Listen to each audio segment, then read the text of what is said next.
وہ ایسی کنڈیشن تیار کر لیتا ہے جو عام نہیں ہوتی. ٹھیک ہے. اس میں آپ یہ کہہ سکتے ہیں کہ بالکل سائیکوپیتھ ٹائپ بھی ہو سکتا ہے. تو ہمارے یہاں یہ کانسیپٹ یہ ہے کہ اس پر جنات ہیں، سایہ ہے. ہمیں یہ کلیئر کر دیں کہ کیا سایہ ہوتا ہے یا یہ واقعی باتیں بنی ہوئی ہیں. اس میں دیکھیں دو پہلو ہیں. ایک تو آپ نے سوال یہ کیا کہ آیا سایہ ہوتا ہے یا نہیں ہوتا ہے. لیکن سایہ تو اس کا وجود قرآن کریم سے ہم ثابت کر سکتے ہیں. وہ یوں کہ سورہ بقرہ میں اللہ سبحانہ و تعالیٰ نے ارشاد فرمایا ہے کہ الذین یأکلون الربا لا یقومون الا کما یقوم الذی یتخبطہ الشیطان من المس. اس کو اشارۃ النس ہم کہتے ہیں. مثلا آپ مجھ سے مخاطب ہیں، آپ مجھے دیکھ رہے ہیں، لیکن میرے سامنے آپ کو یہ کتابیں بھی نظر آ رہی ہیں. مقصد آپ کا مجھے دیکھنا ہے، کتابوں کا دیکھنا نہیں ہے، لیکن آپ کو یہ کتابیں بھی نظر آ رہی ہیں. تو اس آیت کریمہ میں اللہ سبحانہ و تعالیٰ نے ایک نقطہ ارشاد فرمایا، اس کو نوٹ کریں آپ. یعنی سود کی مذمت اللہ سبحانہ و تعالیٰ نے قرآن کریم میں بیان فرمایا. اب کیا ہے کہ اہل عرب کو سمجھانا تھا یعنی سود والے کا حشر کیسے ہوتا ہے. تو ایک مثال سے ان کو اللہ سبحانہ و تعالیٰ نے یہ بات سمجھائی. اگر وہ بات درست نہیں ہوتی تو اللہ سبحانہ و تعالیٰ یہ مثال ہرگز بیان نہ فرماتا. یعنی اللہ رب العالمین یہ مثال ارشاد فرما رہا ہے قرآن کریم میں سمجھانے کے لیے ان اہل کفر کو یا پھر اہل اسلام کو، سب کے لیے وہ آیت تھی کہ سود خور کی حالت کیا ہوتی ہے. کہ جب وہ بندہ اپنی قبر سے اٹھتا ہے، یعنی روز حشر قبر سے اٹھتا ہے، تو اس کی حالت یہ ہوتی ہے یتخبطہ الشیطان من المس. اللہ سبحانہ و تعالیٰ مثال ارشاد فرمائی اپنے محبوب کو، صحابہ کو، دیگر لوگوں کو کہ سود خور کی مثال ایسی ہوتی ہے کہ وہ اپنی قبر سے اٹھتا ہے ایسا جیسے کسی کو شیطان نے مخبوط الحواس کر دیا ہو. یعنی شیطان نے جس پر اپنا اثر چھوڑا ہو تو اس کی حالت کیسی ہوتی ہے. وہ لڑکھڑا کے، یعنی سیدھا کھڑا نہیں ہو سکتا ہے، وہ لڑکھڑا کے کبھی اس طرف گر رہا ہے، کبھی اس طرف گر رہا ہے. تو اس آیت کریمہ میں بتایا گیا ہے کہ سود خور کی حالت یہ ہوگی جیسے کسی شخص کو جن نے، کسی اثرات نے، کسی شیطان نے پکڑ کے مخبوط الحواس کیا ہو تو اس کی کیفیت یہ ہوگی. کیونکہ یہ سمجھتے تھے اہل عرب، دیکھتے تھے ہاں واقعی جنات پکڑتا ہے تو اس کی کیفیت یہ ہوتی ہے. اس وجہ سے اللہ سبحانہ و تعالیٰ نے ان کو اس مثال سے سمجھایا کہ بھئی یہ تم تو سمجھتے ہو نا کہ جب شیطان کسی انسان پہ اثر ڈال دیتا ہے، داخل ہوتا ہے تو اس کی حالت کیا ہوتی ہے. تو سیم یہی حالت یعنی قیامت کے دن جب قبروں سے اٹھیں گے تو سود خور کی حالت یہ ہوگی، لہذا آپ اس سے بچیں. اس سے اشارۃ النس سے یہ معلوم، مفسرین نے لکھا ہے کہ یہ برحق ہے. اگر ایسا نہ ہوتا کہ شیطان کا اثر نہیں ہوتا تو اللہ سبحانہ و تعالیٰ یہ مثال ارشاد نہ فرماتا. تو اس سے معلوم ہوتا ہے کہ یہ چیز تو برحق ہے، یعنی اثر ممکن ہے. لیکن دوسرا پہلو یہ ہے کہ یہ ایک اگر ہم پرسنٹیج میں نکالتے ہیں تو یہ کوئی قطعی اور لازمی اور ضروری نہیں ہے کہ بچہ اگر کوئی تنگ کر رہا ہے یا تھوڑا سا ایب نارمل ہو رہا ہے تو یہ جن کا ہی معاملہ ہے. ایسا نہیں ہے. بہت ساری بیماریاں ہوتی ہیں، یعنی نفسیاتی مسائل بھی ہوتے ہیں، کچھ سوشل ایشوز بھی ہوتے ہیں. اس کی وجہ سے یعنی بچے بھی سمجھدار ہیں اور بڑے تو کچھ اپنے ایشو کی وجہ سے اس طرح کے وہ ناٹک کر لیتے ہیں.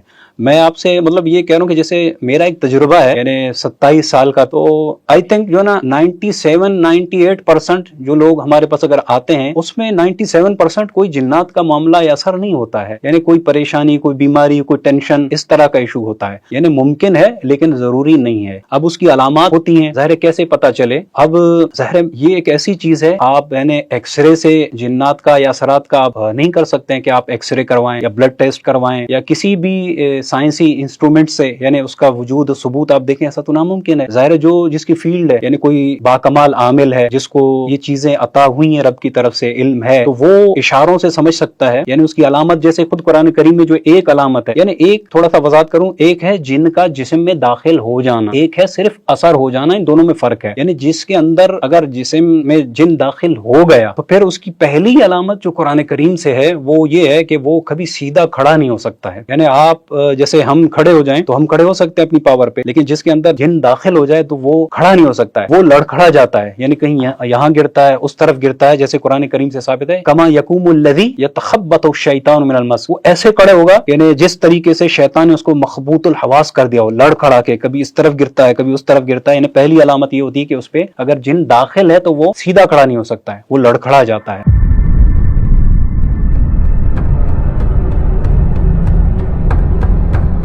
اور دوسری علامت یہ ہے کہ اس کی آنکھیں یعنی روٹین سے وہ بڑھ جاتی ہیں. جیسے ہماری آنکھ کی روٹین ہے کھلی ہوئی ہے بات کر رہے ہیں, وہ ایک کھل جاتی ہے آنکھیں روٹین سے زیادہ. تو اس کا مطلب یہ ہوتا ہے کہ اس پر جو ہے نا جن کا یعنی دخول ہو چکا ہے یعنی. لیکن اب یہ ضروری نہیں ہے, کیونکہ اگر کوئی شخص جان بوجھ کے اس طرح کر لے کسی پریشانی میں سوشل ایشو کی وجہ سے, یعنی خود کو لڑکڑا کے ادھر گرا دے یا آنکھوں کو کھول دے, عام بندہ تو یہی سمجھتا ہے کہ اس پر جن ہے. لیکن جو اس چیز کے ماہرین ہوتے ہیں وہ اپنے روحانی علم کے ذریعے وہ سمجھ سکتے ہیں کہ واقعی اس پہ جن ہے یا نہیں ہے, ورنہ عام بندہ فیصلہ نہیں کر پاتا ہے. کیا جنات کے بچے بھی ہوتے ہیں, ان کی شادیاں بھی ہوتی ہیں, یا پھر جنات کس طرح سے رہنا پسند کرتے ہیں, یہ انسانوں کو کیسے خوفزدہ کر سکتے ہیں, کیا جنات کو دیکھا بھی جا سکتا ہے, یا پھر اگر آپ دیکھ لیں تو ان کی شکل و صورت کیسی ہوتی ہے, ان کے ہاں بھی شادیاں ہوتی ہیں, مذکر مونس ہے ان کا, ہمیں اس طرح کی تھوڑی سی معلومات. جی ہاں, دیکھیں قرآن کریم میں تو صرف جنات کے وجود کا ذکر ہے کہ جنات کا وجود ہے. احادیث میں بھی اتنا ذکر ملتا ہے کہ ان کا وجود ہے. لیکن اگلے جو سوالات ہیں, آیا جنات کا وجود ہے تو آیا یہ انسانوں کی طرح یعنی کوئی بزنس وغیرہ کرتے ہیں, آیا یہ شادی نکاح وغیرہ یہ بھی ان کے ہاں ہوتا ہے, آیا ان کی ڈیتھ ہوتی ہے, آیا ان کے ہاں نماز روزے کا معاملہ ہے, اور آیا یہ نقصان پہنچا سکتے ہیں, آیا یہ انسان کو نظر آ سکتے ہیں یا نہیں. یہ بہت سارے سوالات ہیں. تو اس میں جو بزرگان دین ہیں, ظاہر ہم جب ان چیزوں کا ذکر کرتے ہیں تو ہم پہلے تلاش کرتے ہیں قرآن کریم میں اس بارے میں کیا ارشاد فرمایا گیا, احادیث میں اس کے بارے میں کیا ارشاد فرمایا گیا, پھر محدثین نے کیا ارشاد فرمایا, جو بزرگان دین گزرے ہیں ہمارے اولیاء کرام جن کو اللہ سبحانہ و تعالی نے کرامات سے نوازا تھا, اور جو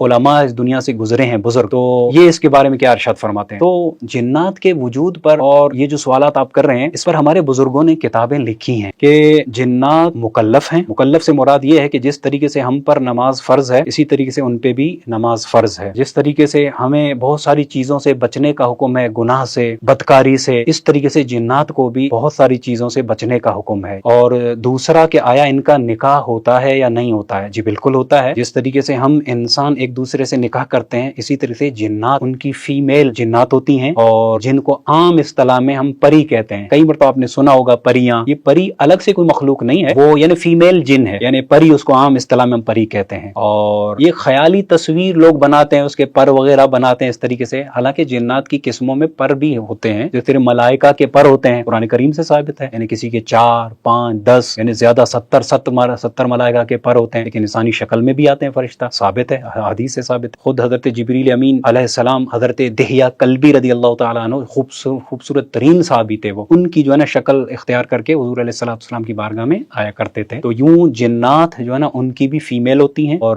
ان میں فرقے بھی ہوتے ہیں, یعنی مسلمان بھی ہوتے ہیں اور کفار بھی ہوتے ہیں. جس طریقے سے ہم مسلمانوں میں فرقے ہیں اسی طریقے سے ان میں بھی فرقے ہوتے ہیں, اور پھر ان کا آپس میں نکاح بھی ہوتا ہے, ان کے بچے ہوتے ہیں, توالد تناسل سب ہوتا ہے. بلکہ فقہاء نے ساری بحث کی ہے. سوال یہ ہے کہ جن سے جن کا نکاح, یہ تو میرے خیال میں اتنا بڑا اہم سوال نہیں ہے. سب سے بڑا اہم سوال یہ ہے کہ جن کا نکاح انسان کے ساتھ ہو سکتا ہے یا نہیں, یہ اہم سوال ہے. یا پھر کسی انسان کا کسی جننی فیمیل پری کے ساتھ کسی مرد کا نکاح ہو سکتا ہے یا نہیں ہو سکتا ہے, سوال یہ ہے. یعنی جنات کا تو آپس میں نکاح ہے, ثابت ہے. اور مفسرین یہ فرماتے ہیں کہ جس طریقے سے انسانوں میں حضرت آدم علیہ السلام کو اللہ سبحانہ و تعالی نے اس دنیا کے لیے پہلا انسان تخلیق کیا, حضرت آدم علیہ السلام کو, پورا ایک چیپٹر ہے, ہمارا موضوع اس طرف نہیں ہے. ان سے پہلے اللہ سبحانہ و تعالی نے جن کو پیدا کیا تھا. مفسرین نے فرمایا, امام سیوطی نے تفسیر جلالین میں بھی ہے کہ 2000 سال قبل یعنی جنات کی تخلیق ہوئی تھی. خلق الجان من مارج النار, جان کی تخلیق میں مفسرین فرماتے ہیں ہوا ابو الجان, یعنی اس سے مراد کیا ہے, اس سے مراد ابو الجن ہے. جیسے ابو البشر حضرت آدم علیہ السلام کو کہتے ہیں, اسی طریقے سے ابو الجان جو ہے نا ابلیس کو کہتے ہیں, جو شیطان ہے. یعنی سب سے پہلے اللہ سبحانہ و تعالی نے ابلیس کو پیدا کیا, یعنی جنوں کا باب ہے یہ, یعنی اصل ہے جن. اللہ سبحانہ و تعالی نے ان کی تخلیق فرمائی جن کی. پھر اس میں اختلاف ہوا کہ آیا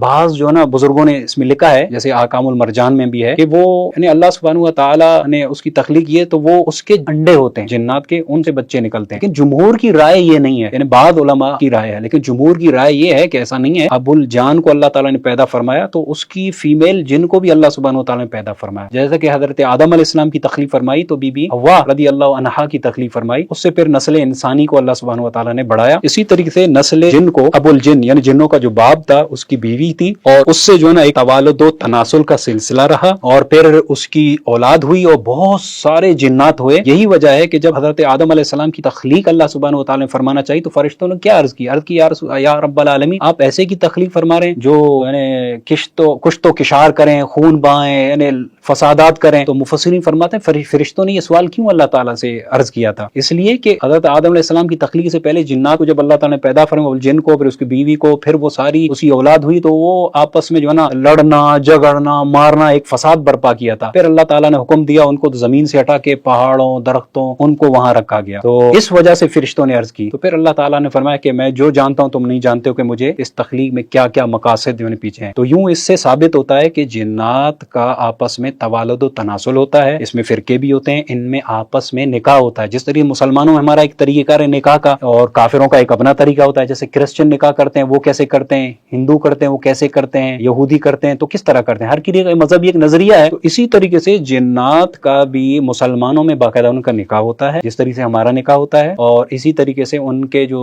غیر مسلم جنات ہیں ان کے مذہب کے مطابق جس طرح نکاح ہوتا ہے ان کا نکاح ہوتا ہے، اور ان کے بچے بھی ہوتے ہیں. رہا ان کو دیکھنا، یہ تو احکام المرجان میں بھی ہے کہ ابو الجان نے یعنی پہلی ریکویسٹ کی تھی کہ جنوں نے اللہ سبحانہ و تعالیٰ سے کہ ہمیں کوئی دیکھے نہیں. تو یہ ان کی تخلیق کے وقت یہ خصوصیت جنوں کو یہ دی گئی ہے کہ من حیث لا ترونہم. قرآن کریم نے ہمیں بندوں سے ارشاد فرمایا من حیث لا ترونہم، وہ تمہیں دیکھ سکتے ہیں ایسی جگہ سے، من حیث لا ترونہم، لیکن تم ان کو دیکھ نہیں سکتے ہو. یعنی ہم جنات کو دیکھ نہیں سکتے لیکن جن ہمیں دیکھ سکتے ہیں.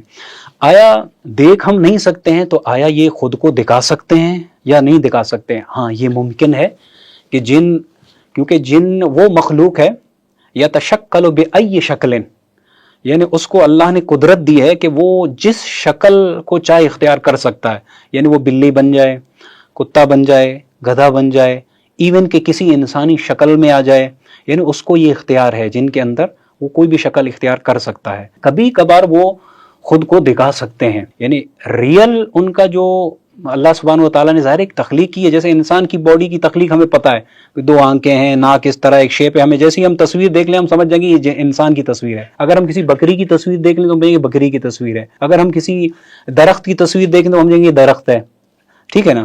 لیکن جنات کی تصویر ہم دیکھ نہیں سکتے، نہ بتا سکتے کوئی دیکھ لے کہ ہاں یہ جن ہے. ایسا نہیں ہے، کیونکہ یہ ایسی مخلوق ہے ہم دیکھ ہی نہیں سکتے، ہم کیسے فیصلہ کر پائیں گے. ہاں وہ پھر کیا ہوتا ہے کہ اپنا مطلب وجود کسی شکل میں اختیار کرتے ہیں. مثلا طور کسی عورت کی شکل اختیار کر لی، لمبے لمبے بال کر دیے، اور وہ اچانک وہ چیز آ گئی، آپ ڈر جائیں گے بھئی جن ہے، پتہ نہیں کیا چیز ہے، ایسے کیسے وہ چیز گزر گئی. تو یہ چیزیں ہوتی ہیں. یعنی کبھی کبھار وہ خود کو یعنی ظاہر انسانی شکل میں، اب وہ شکل کیسی بنائے ایسا بھی ممکن ہے. یعنی وہ ان کی باڈی جیسے انسانی ہو، آگے سے اپنا چہرہ ایک مطلب بندر کا بنا دیں، گدھے کا بنا دیں. اب انسان کی فطرت ہے، اچانک آپ بیٹھے ہوئے رات میں ایک انسان آتا ہے، پورا انسان ہے لیکن اس کی شکل گدھے کی ہے، کہ کیا آپ کی کیفیت ہوگی؟ مطلب ایک فطری بات، انسان ڈر جاتا ہے. تو اس طریقے سے وہ ڈراتے ہیں. یعنی ممکن ہے اور بہت کم ہے، لیکن یہ ایسا نہیں ہے کہ ہر دفعہ وہ ڈرانا شروع کریں، ایسا نہیں ہوتا ہے. لیکن ریئل ان کی جو تخلیق ہے، جو جینین اللہ سبحانہ و تعالیٰ نے ان کی جو تخلیق کی ہے جس چیز کے ساتھ، وہ صرف انبیاء کرام یعنی نبی وہ اس چیز کو ریئل دیکھ سکتے ہیں. یا پھر اللہ سبحانہ و تعالیٰ کے کامل بندے جیسے ان کو ہم اولیاء کرام کہتے ہیں، اللہ تعالیٰ کی عطا سے وہ ممکن ہے اپنی کرامت سے دیکھ سکتے ہیں. لیکن عام بندہ، ہم جیسے لوگ عامل وغیرہ ریئل شکل میں جن کو نہیں دیکھ سکتے. جو ان کو کنٹرول کر لیتے ہیں وہ بھی نہیں دیکھ سکتے؟ نہیں، دیکھ نہیں سکتے ہیں. کنٹرول کا دیکھیں طریقہ یہ ہے کہ اگر آپ دیکھ لیں کہ اس میں بھی اختلاف ہے. حضرت سلیمان علیہ السلام نے یہ دعا کی ہے اللہ سبحانہ و تعالیٰ سے، ایسی دعا کی ہے کہ یہ جنات، ہوا اور پرندے اللہ سبحانہ و تعالیٰ یہ میری آپ سلطنت میں دے دیں. یعنی ان چیزوں کی مجھے طاقت دے دیں، یعنی معجزہ دے دیں. یہی وجہ ہے کہ نبی کریم علیہ الصلوۃ والسلام حدیث میں موجود ہے، سرکار دو عالم صلی اللہ علیہ وسلم نماز ادا فرما رہے تھے تو اچانک شیطان آیا، کوئی جن شیطانی. تو آقا کریم صلی اللہ علیہ وسلم نے اس کو پکڑا اور پھر تھوڑی دیر کے بعد چھوڑ دیا. اور پھر جب صحابہ کرام آئے تو حضور علیہ الصلوۃ والسلام نے یہ بتایا کہ میرے پاس شیطان آیا تھا جن، تو میں نے اس کو پکڑا اور پکڑ کے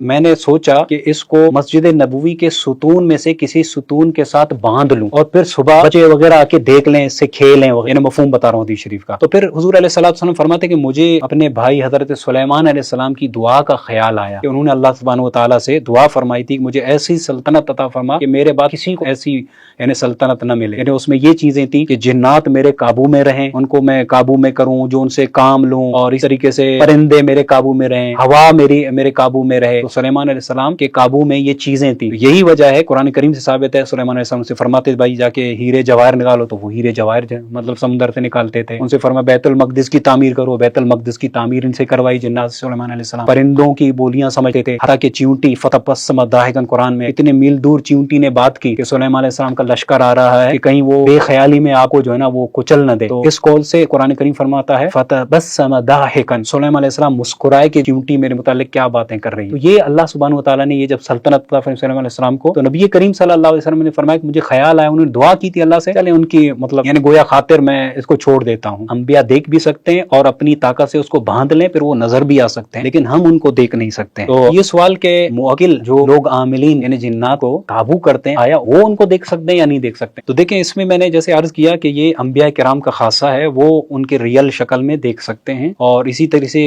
اولیاء کاملین یعنی کرامت سے ان کو دیکھ سکتے ہیں, لیکن عاملین ہیں جو عام عامل ہیں وہ ان کو دیکھ نہیں سکتے ہیں. اس صورت میں یعنی ہاں بات چیت ان سے ہو سکتی ہے ایک لمیٹڈ, وہ اس طرح ان کو قابو بھی نہیں کر سکتے ہیں جیسے کہ حضرت سلیمان علیہ السلام نے قابو کیا تھا, کیونکہ وہ مخصوص اللہ سبحانہ وتعالیٰ نے ان کو یہ طاقت عطا فرمائی, یعنی مکمل اس کو قابو کر کے ہر چیز جو ہے نا آپ نکلوائیں, سمندر سے جو ہے نا ہیرے جواہرات بھی نکلوائیں, اور یوں اگر ہو تو اسٹیٹ بینک خالی کریں, ورنہ یہ جتنے جو عاملین ہیں یہ بیچارے تو کیا کرتے ہیں مجھے اور آپ کو بلاتے ہیں بھائی 10,000 دو 5,000 دو, جنات نکالیں گے یہ کریں گے. اگر ان کے پاس اتنی پاور ہوتی اور اتنا قابو یہ کر لیتے تو ان کو ہم سے کوئی 2-4 ہزار لینے کی ضرورت نہیں ہے. وہ پاکستان میں اگر ہوتے تو ہمارا اسٹیٹ بینک خالی ہوتا, جیولرز کی دکانیں خالی ہو جاتی, غیر ملک میں ہوتے ڈالر جو ہے نا شارٹ ہو جاتا. ایسا نہیں ہے, معمولی سا یہ ہے کہ عاملین ہوتے ہیں ایک تعاون لیتے ہیں, ایک مدد لیتے ہیں تھوڑی سی بس. اول سوال یہ ہے کہ جواب پہلا تو یہ آ گیا کہ یہ دیکھ نہیں سکتے ہیں. ہاں اگر کسی انسانی شکل میں آ کے وہ پیش کریں خود کو تو پھر دیکھ سکتے ہیں, اور دوسرا ان سے لمیٹڈ ایک بات وہ بھی سچ اور جھوٹ سن سکتے ہیں, اس کے علاوہ کچھ نہیں ہوتا ہے زیادہ مکمل. اب سوال یہ ہے کہ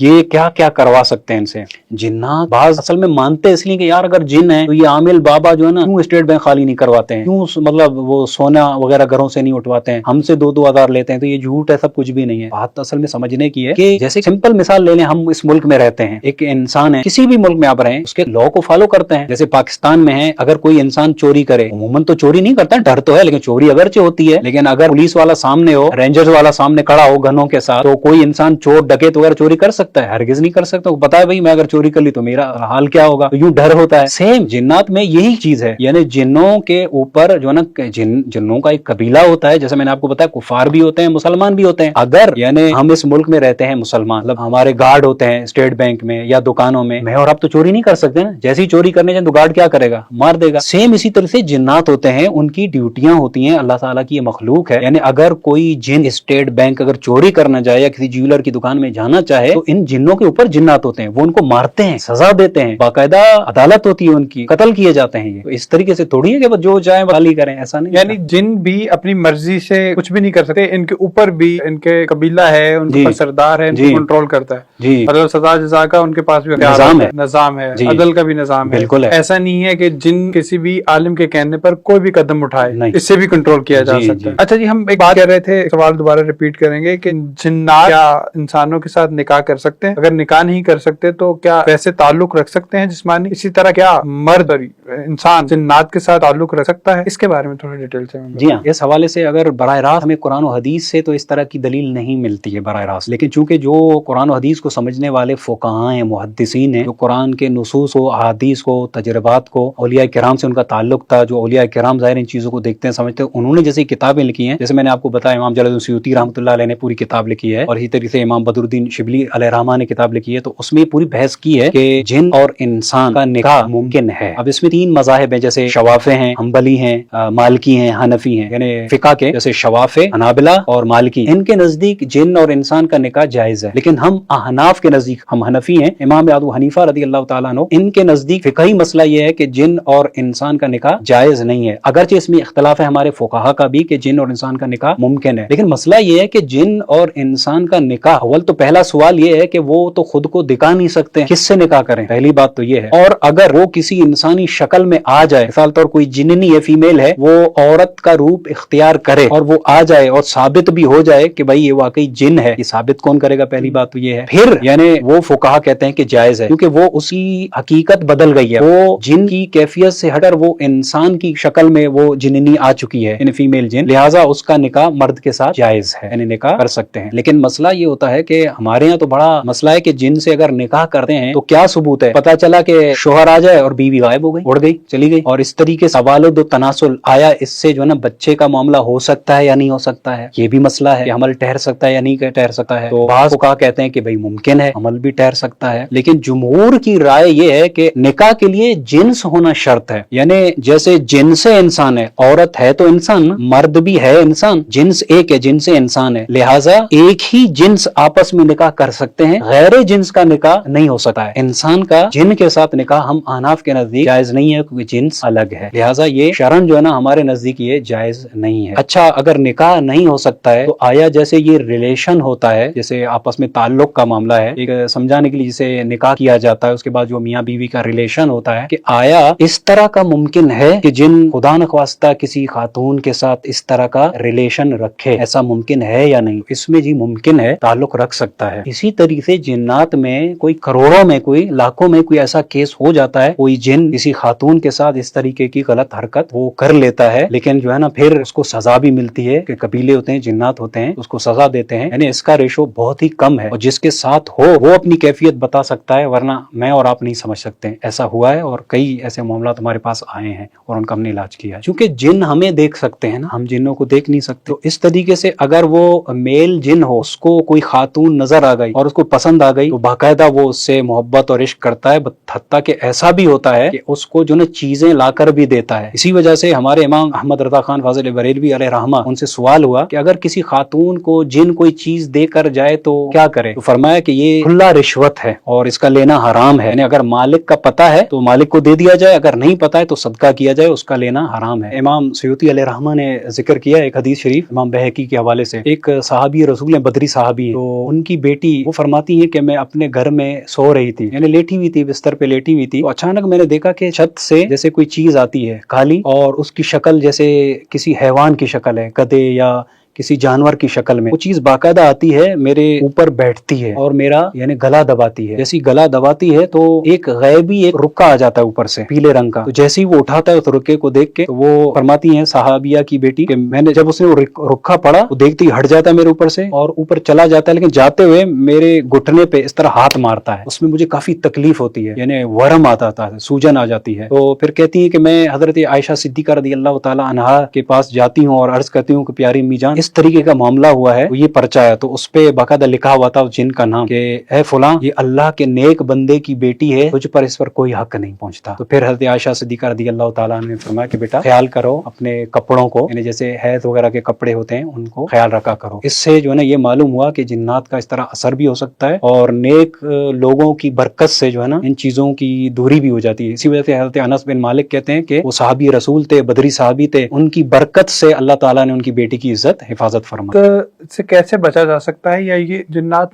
کیسے رجوع کرتے ہیں انسانوں کی طرف؟ کیا وجہ ہوتی ہے کہ جنات، یا پھر ایسا ہے کہ ہم انسان ان کو تنگ کرتے ہیں؟ جو یہ اس پہ تھوڑا سا، ہاں، اس پہ باقاعدہ پوری تحقیق کی ہے امام بدر الدین شبلی علیہ رحمہ نے، اور امام جلال الدین سیوطی نے، ہمارا بھی تجربہ رہا ہے۔ اس میں لکھا ہے کہ جنات کے تنگ کرنے کے مطلب کچھ معاملات ہوتے ہیں، کچھ وجوہات ہیں عموماً، کیونکہ چونکہ یہ ہمیں یہ مخلوق نظر نہیں آتی۔ اب یہ ایسی ہوتی ہے، مثال طور یعنی فرض کریں ہمارے اسٹوڈیو میں یہاں پہ جنات ہیں، اگر غلطی سے ہمارا پیر لگ گیا کسی کو تو اس کو یہ تکلیف ہوگی کہ بھئی اس کا پیر کیوں لگا ہے۔ بسا اوقات اس کو غصہ آ جاتا ہے، کبھی شہوت کی وجہ سے کوئی لڑکی اس کو پسند آ گئی، اور کبھی عشق سے بھی ہوتا ہے۔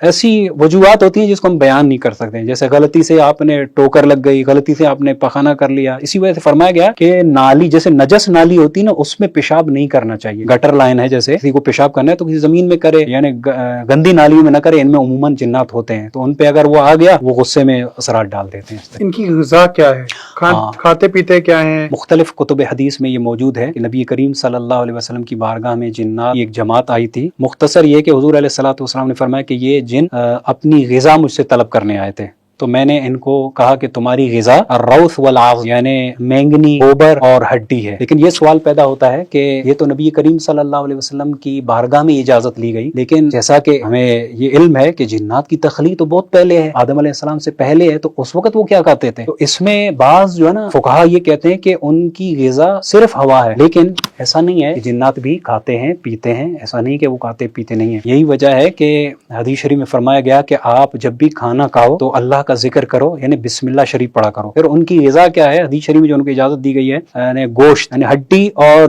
گوبر۔ تو ہڈی جیسی وہ حدیث شریف میں فرمایا گیا کہ جیسی ان کے ہاتھ میں آتی ہے وہ ہڈی، تو اس کے لیے وہ گوشت بن جاتا ہے، اس کو وہ کھا لیتے ہیں۔ تو اس سے یہ ثابت ہوتا ہے کہ جب جنوں کو تخلیق اللہ سبحانہ وتعالی نے فرمایا تھا، اس وقت اللہ سبحانہ وتعالی نے ان کی غذا کا کوئی انتظام تو فرمایا ہوگا۔ اس بارے میں صحیح قول تو نہیں ہے، لیکن یہ کہ جیسے اس حدیث شریف سے ثابت ہے کہ ہڈی ان کی خوراک ہے، تو اس سے پہلے بھی جیسے جانور ہوتے تھے یا کوئی سی چیز ہوتی تھی، اس کی ہڈی وہ گوشت بن کے وہ کھاتے تھے۔ ان کے جانور جیسے جنات کے بھی جانور ہوتے ہیں، یہ بھی فرمایا گیا حدیث شریف میں، تو ان کے جانوروں کے لیے یہ جو مینگنی ہے، اس کے جانوروں کے ہاتھ میں وہ چیز آتی ہے، تو وہ پھل یا گھاس یا کوئی بھی چیز بنتی ہے، وہ اس کے جو وہ ہیں جانور جنات کے، وہ کھا لیتے ہیں۔ اچھا جی، کیا یہ ان کی موت کا ذکر کیا ہم نے؟ ان کی بھی موت ہوتی ہے؟ جی ہاں بالکل، جنات مرتے ہیں جہنم میں، تو کنفرم جو کفار ہوں گے، نافرمان جنات ہوں گے، یہ تو نص سے یعنی قرآن سے ثابت ہے کہ جہنم میں وہ جائیں گے۔ اس میں خلاف ہے کہ جنات جنت میں جاتے ہیں یا جائیں گے یا نہیں، یہ بڑا یعنی مارکۃ الآراء اختلاف ہے اس میں۔ بعض یہ کہتے ہیں کہ جائیں گے، بھائی جس طریقے سے وہ مکلف ہیں، نماز پڑھتے ہیں، روزہ رکھتے ہیں، عبادت کرتے ہیں، گناہ سے بچتے ہیں، تو ان کو کیوں جنت محروم کیا جائے گا؟ وہ کہتے ہیں وہ بھی جنت میں جائیں گے۔ دوسرے فرماتے ہیں محدثین وغیرہ کہ نہیں، وہ جنت میں نہیں جائیں گے، صرف جنت انسان ہی جائیں گے۔ تیسری رائے یہ ہے کہ بھی اس میں خاموشی اختیار کریں، لیکن جمہور کی رائے یہ ہے کہ وہ قیامت کے دن ان کے ساتھ حساب کتاب ہوگا۔ جو نیک جنات تھے تو ان کو مقام آراف یعنی جنت کے پاس جو آراف ہے، جہاں پہ جنت کی دیواریں اللہ سبحانہ وتعالی نے بنائی ہیں، جنت کے درخت ہیں، تو وہاں اس جنت کے درختوں اور دیواروں پہ وہ جنات رہیں گے مومن، اور جو جہنمی ہوں گے یعنی برے کفار وغیرہ، تو وہ جہنم میں جائیں گے۔ روح کے والے سے ان کی روح ہوتی؟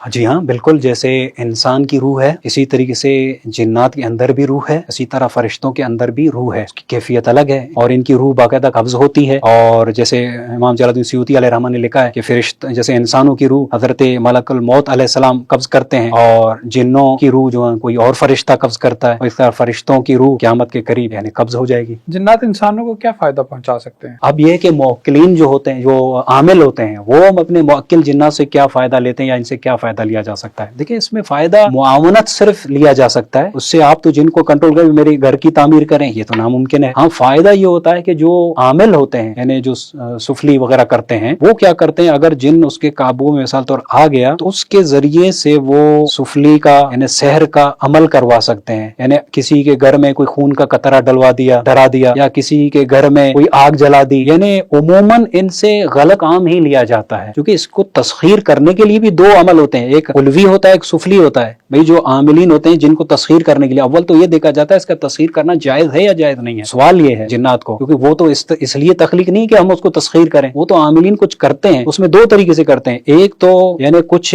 وظائف اور چلے کے ذریعے سے ایسا عمل پڑھتے ہیں تو جن جو ہے نا زیادہ سے زیادہ اس کے تعاون کے لیے آتا ہے، لیکن اس میں یہ ہے کہ عمل علوی ہو، یعنی ایسی قرآن کی آیت ہو، یا پھر حالانکہ قرآن اس لیے نہیں ہے، لوگ پھر اعتراض کریں گے کہ بھئی قرآن تو آیا ہے ہدایت کی رہنمائی کے لیے، اس لیے تھوڑی آیا کہ آپ جن کو قابو کریں یا وہ کریں، اس طریقے کریں، ایسا قرآن کا مقصد یہ نہیں ہے۔ لیکن کچھ ایسے وظائف، ایسے عملیات ہوتے ہیں جس میں کفری الفاظ نہیں ہوتے ہیں، جس کے پڑھنے سے جن جو ہے نا وہ موکل، وہ مانوس ہو جاتا ہے، مسخر ہو جاتا ہے، پھر آپ زیادہ سے زیادہ اس سے تھوڑا سا تعاون لے سکتے ہیں، لیکن اتنا نہیں کہ آپ اپنا گھر بنائیں، بلکہ بعض اوقات آپ کو خود وہ مار دیتے ہیں، یعنی آپ وہ تنگ آ جاتے ہیں، خود آپ کو مار دیتے ہیں۔ تو یہ کیا کرتے ہیں جنات، یعنی کسی اگر قابو میں ہوں، یعنی وہ عامل کیا کرتا ہے کہ بھئی یہ میرے پاس آیا ہے بندہ، تو اگر جن اس کے مسخر تسخیر میں ہے، تو کیونکہ ہر انسان کے ساتھ ایک شیطان ہوتا ہے، کرین جس کو حمزاد آپ کہتے ہیں، کرین جب میرے ساتھ ہے تو اس کو تو میرا پتہ ہے نا کہ بھئی میں ذوالقرنین صاحب کہاں رہتے ہیں، ابھی گھر میں وہ کیا کر رہے تھے، وہ شیاطین اس سے صرف اتنا پتہ کرتا ہے، اس کے بارے میں بتاؤ کیا کر کے آیا ہے، وہ بتا دے گا بھئی نکلنے سے پہلے تو یہ پی رہا تھا، کہا رہا تھا پہلے، یعنی حمزاد جو ہمیشہ ساتھ رہتا ہے وہ آپ کے بارے میں تھوڑی سی انفارمیشن دے سکتا ہے،